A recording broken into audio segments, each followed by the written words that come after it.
Rabu kelabu, Menkominfo Johnny G Plate jadi tersangka dan ditahan.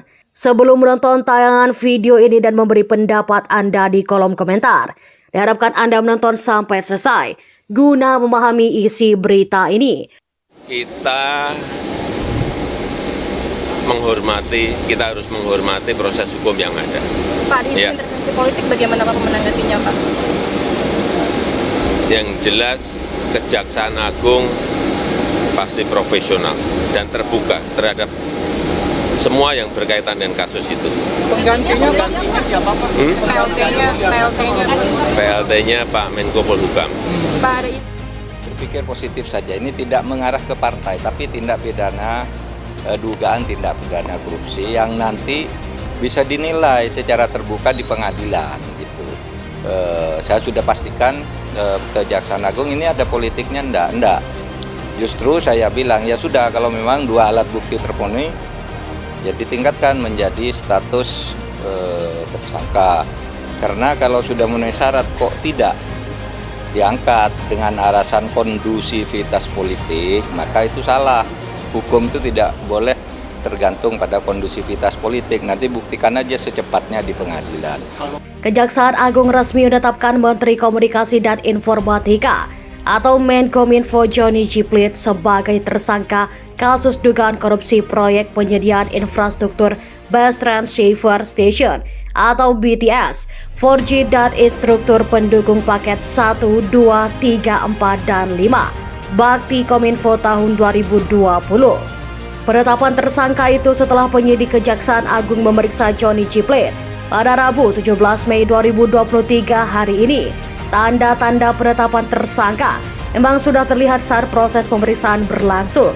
Satu unit mobil tahanan tampak disiapkan di luar gedung Kejagung. Pantauan suara.com, di gedung Kejagung mobil tahanan berwarna hijau tampak terparkir. Sekitar pukul 11.15 WIB, mobil tahanan itu tiba. Di sekitarnya tampak sejumlah petugas berjaga. Tak hanya mobil tahanan, tanda lain adalah penyidik Kejagung menggeledah mobil yang digunakan Johnny G Plate datang ke Kejagung. Mobil jenis Toyota Fortuner warna hitam itu digeledah di tengah proses pemeriksaan. Dari pantauan ada beberapa barang yang disita dari mobil Fortuner hitam yang ditumpangi Plate. Di antara yang diduga diambil adalah sebuah handphone atau HP, KTP, ID card, beberapa dokumen hingga amplop putih. Resmi tersangka dan ditahan usai menjalani pemeriksaan, Johnny G Plate tampak keluar dikawal sejumlah petugas Kejagung. Politisi Nasdem itu tampak mengenakan rompi tahanan warna merah muda dan langsung dibawa masuk ke dalam mobil tahanan. Penetapan status tersangka itu dilakukan Kejagung usai melakukan pemeriksaan terhadap Johnny sebanyak 3 kali.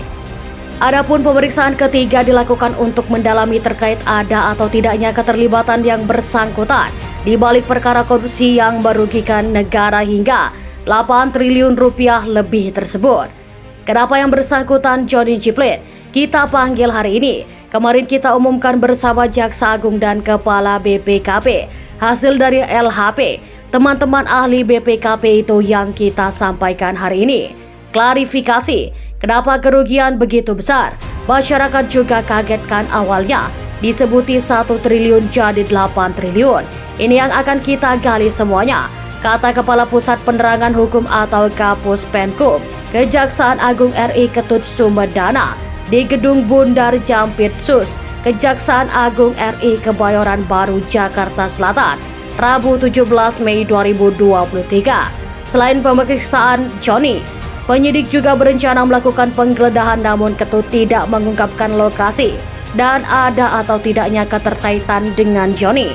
Hari ini juga dijadwalkan melakukan penggeledahan, ucapnya.